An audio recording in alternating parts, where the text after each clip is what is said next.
Hello everyone, मैं प्रियंका चौधरी और आप सभी का अपने प्यारे से यूट्यूब चैनल हिंदी कैफे में हार्दिक अभिनंदन करती हूँ।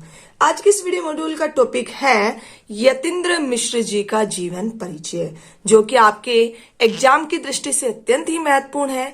तो डियर स्टूडेंट्स, इस एक ही वीडियो में हम यतीन्द्र मिश्र जी का जीवन परिचय, उनके प्रमुख पुरस्कार, प्रमुख रचनाएं, साहित्यिक विशेषताएं और भाषा शैली का अध्ययन करने वाले हैं। तो देखिए, जीवन परिचय। साहित्य और कलाओं के संवर्धन में विशेष सहयोग प्रदान करने वाले श्री यतीन्द्र मिश्र का जन्म उत्तर प्रदेश के अयोध्या में 12 अप्रैल 1977 में हुआ।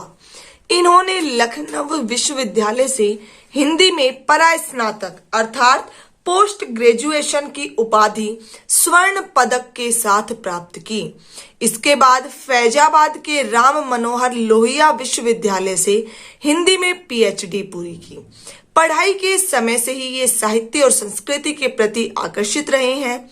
मिश्र जी सन 1999 से एक सांस्कृतिक न्यास विमला देवी नीव का भी संचालन कर रही हैं। बेटा जी, मैं आपको बता दूं कि जो ये विमला देवी नीव है, इसे विमला देवी फाउंडेशन भी कहा जाता है। और ये क्या है?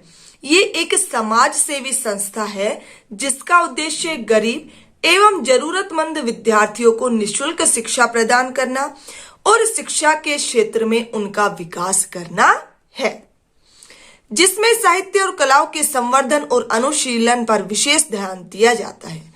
वर्तमान में वे स्वतंत्र लेखन के साथ साथ साहित्य नामक अर्धवार्षिक पत्रिका का संपादन कर रही हैं।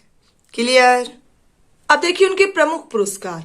एक संवेदनशील कवि, एक विवेकशील संपादक यतीन्द्र मिश्र को ऋतुराज सम्मान, राजीव गांधी राष्ट्रीय एकता पुरस्कार, भारत भूषण अग्रवाल स्मृति पुरस्कार, हेमंत स्मृति कविता पुरस्कार, भारतीय भाषा परिषद युवा पुरस्कार सहित अन्य अनेक पुरस्कार मिल चुके हैं।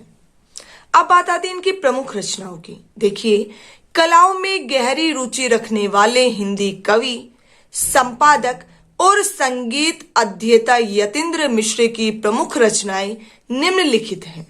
सबसे पहले है काव्य संग्रह अयोध्या तथा अन्य कविताएं, यदा कदा, ड्योढ़ी पर आलाप। फिर है संगीत ग्रंथ गिरिजा, देवप्रिया, सुर की बारादरी। फिर है इनके संपादन कुंवर नारायण का संसार, यार जुलाहे आदि। क्लियर? ये थी इनकी प्रमुख रचनाएं। अब बात आती है साहित्यिक विशेषताओं की। कविता, संगीत आदि के अतिरिक्त संस्कृति के क्षेत्र में भी गहरी रुचि होने के साथ साथ गंभीर विषय को सरल बना देने की योग्यता के कारण ही मिश्र जी का साहित्य लोकप्रिय है। इन्होंने अपनी रचनाओं के माध्यम से समाज और संस्कृति के अनेक पहलुओं का चित्रण किया है। इन्होंने कविता, संगीत और अन्य ललित कलाओं को समाज के साथ जोड़ा है। इन्होंने समाज के अनेक भावुक प्रसंगों, भावुक प्रसंग क्या होते हैं? भावुक बातों का जिनसे परस्पर संबंध होता है, उन्हें भावुक प्रसंग कहते हैं। तो उन भावुक प्रसंगों को बड़ी ही सहजता से शब्दों में पिरोया है। इनकी रचनाओं के माध्यम से समाज के निकटता से दर्शन होते हैं। अब बात आती है इनकी भाषा शैली की। देखिए, यतीन्द्र मिश्र की भाषा सहज, सरल तथा प्रसंग अनुकूल है। इन्होंने रचनाओं को प्रभावशाली बनाने के लिए तत्सम तद्भव शब्दों के साथ साथ विदेशी शब्दों का भी प्रयोग किया है। इनकी रचनाओं में संवेदना तथा भावुकता का पुट विद्यमान है। इन्होंने लोक प्रचलित शब्दों के साथ साथ सूक्तियों का भी प्रयोग किया है।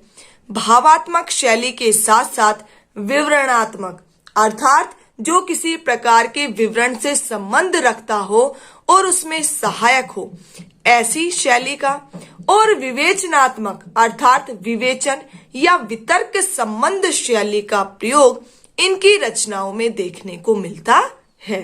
क्लियर? तो डियर स्टूडेंट्स, यदि आपको वीडियो अच्छी लगी हो तो इसे लाइक और शेयर करना ना भूलें। Thank you.